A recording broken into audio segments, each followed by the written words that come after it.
अस्सलामुअलैकुम वरहमतुल्लाहि वबरकातुहू। प्यारे नाज़रीन, प्यारे बच्चों, उम्मीद करते हैं कि आप लोग अच्छे होंगे, बेहतर होंगे, खैर वाफियत से होंगे। प्यारे बच्चों, जैसा कि आपको पता है, आप जान रहे हैं कि इस चैनल के माध्यम से क्लास 9 से लेकर क्लास 12 तक की उर्दू की तैयारी कराई जा रही है 2026 में होने वाले एग्ज़ाम की।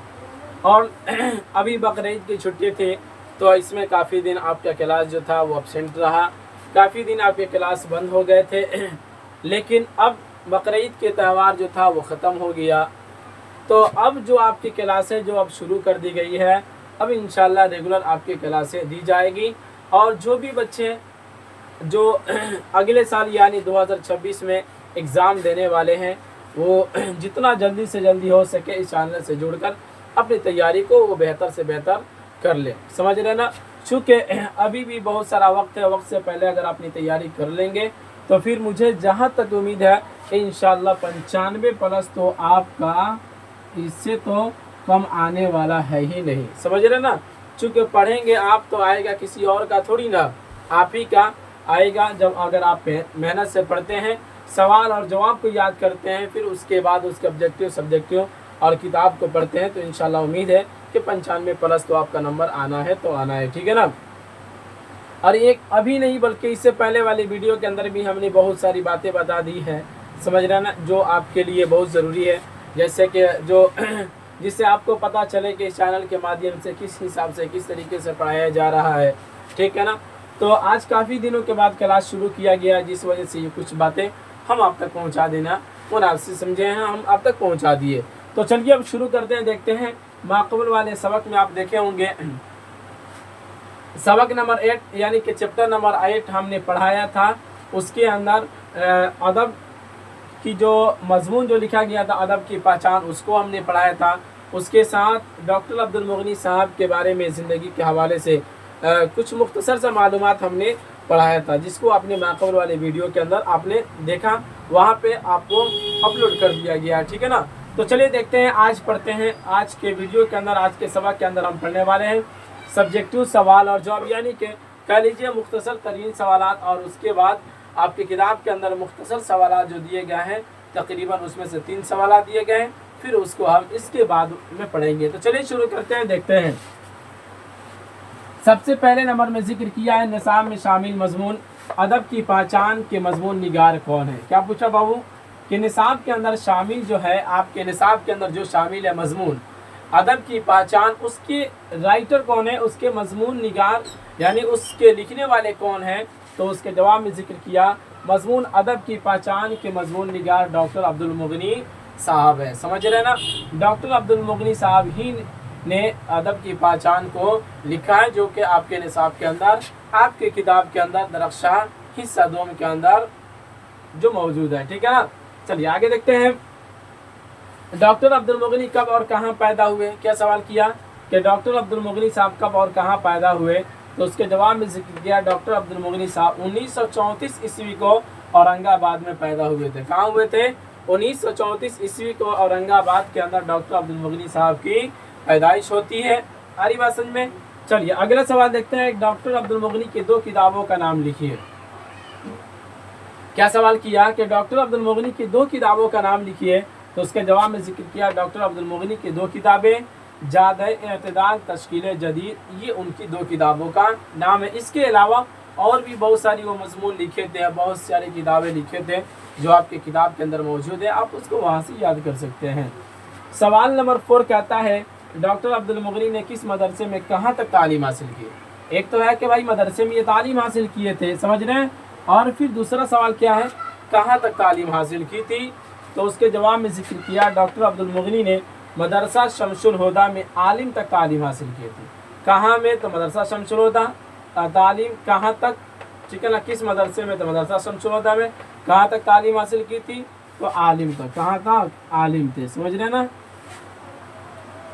सवाल नंबर 5 कहता है कि डॉक्टर अब्दुल मुगनी ने अपनी मुलाजमत का आगाज़ किस कॉलेज से किया था।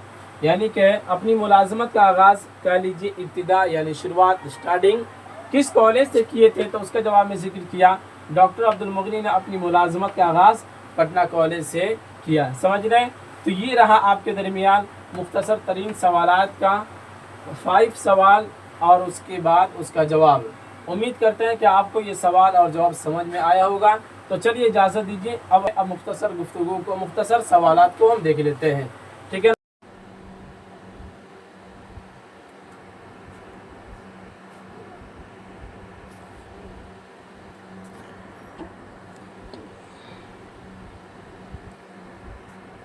चलिए अब देख लेते हैं हम पहला सवालात जो आपके मुख्तसर गुफ्तगू का है, मुख्तसर सवालात का है। पहले नंबर में आप देखेंगे डॉक्टर अब्दुल मुगनी की तनकीद निगारी पर 5 जुमले लिखिए। क्या यहाँ पे सवाल किया है कि डॉक्टर अब्दुल मुगनी साहब के तनकीद निगारी पर 5 जुमले लिखिए, यानी कि डॉक्टर अब्दुल मुगनी साहब किस तरह के तनकीद निगार थे। तो उसके जवाब में जिक्र किया डॉक्टर अब्दुल मुगनी का शुमार सूबे बिहार के मुमताज़ तनकीद निगारों में होता है। मौजूदा दौर में शेर व अदब और फ़िक्र नज़र को उसात बख्शने में और एक मखसूस तनकीदी उसूल को मकबूल बनाने में डॉक्टर अब्दुल मुगनी की खिदमात को फरामोश नहीं किया जा सकता है। चुनांचे उन्होंने शेर व अदब के मुतादद असनाफ़ के बारे में तनकीदी इत्तलात पेश किए हैं। तनकीद के मैदान में इकबाल उनका कहते हैं तनकीद के मैदान में इकबाल उनका ख़ास मौजू रहा है। ज़िंदगी और अदब के हवाले से वह एक मखसूस तामीरी नुक्ते नज़र के हामिल थे और उन्होंने कामयाबी के साथ अपनी तनकीदी तहरीरों में पेश किया है। गोया कि ये कह लीजिए कि नुक्ते नज़र इन तनकीद के अंदर जो इनका उसूल और जो तर्ज जो था, उसलूब जो इनका था, वो किस तरीके किनके तर्ज पे था, तो अल्लामा इकबाल के ही तर्ज पर था, समझ रहे ना। और उन्होंने अपनी तनकीदी दुनिया के अंदर काफ़ी ज़्यादा कामयाबी भी हासिल की, उसी को कहा, और उन्होंने कामयाबी के साथ अपनी तनकीदी तहरीरों में पेश किया। गोया कि तनकीदी जायज़ा जो ये पेश किए थे अपने कलाम के अंदर, अपने गुफ्तगू के अंदर, तो उसके अंदर बिल्कुल ये क्या हुए, कामयाब हुए, समझ रहे ना। उसके बाद कहते हैं सवाल नंबर 2, यहाँ पे धोखा से लिखा है 3, ठीक है ना। ये सवाल नंबर बाबू 2 है, कितना है, ये सवाल नंबर 2 है। अदब की पहचान पर मुख्तसर रोशनी डालिए।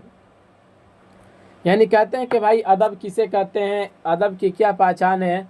तो आप चैप्टर के अंदर तो पढ़ ही लिए हैं, लेकिन फिर भी यहाँ पे जो सवाल किया गया उस सवाल का जवाब में लिखा है कि अदब दरअसल एक ख़ास किस्म की तहरीर का नाम है और अदब का सिर्फ एक ख़ास उसलूब ही नहीं बल्कि ख़ास मवाद भी है। यानी अदब के खामो वसाइल जो भी हो मगर तख्लीक की शक्ल में उसका एक मखसूस मौजू भी है और हैयत भी। यानी कि अदब जो भी हो, उसके जो भी मसाइल हो, जो भी वसीला हो, लेकिन अदब जो होता है उसका एक ख़ास मौजू होता है। इतना तो आप कॉन्फिडेंस के साथ इस बात को याद कर लीजिए कि अदब का एक ख़ास मौजू होता है और हैयत भी।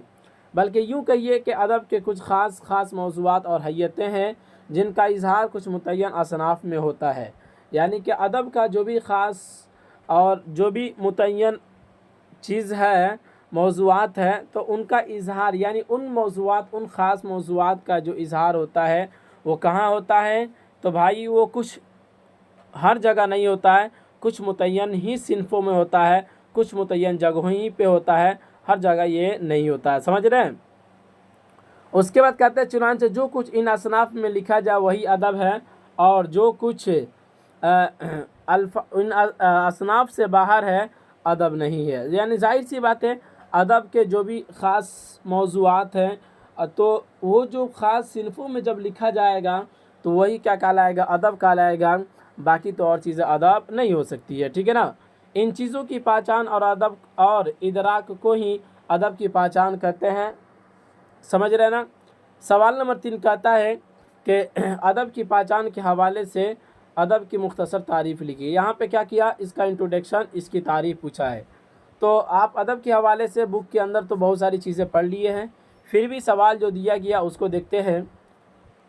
कहते हैं कि हम अदब की पहचान किस तरह करें। एक फ़नकार अपने फ़न का नमूना पेश करता है, वह कितना ही अदीब है। अब्दुल मुगनी के ज़ेर निसाब मज़मून अदब की पहचान में मुकम्मल ज़ोर इसी बात पर दिया गया है कि हर तहरीर अदबी नहीं होती और हर अदब का मेयारी होना भी लाजमी है।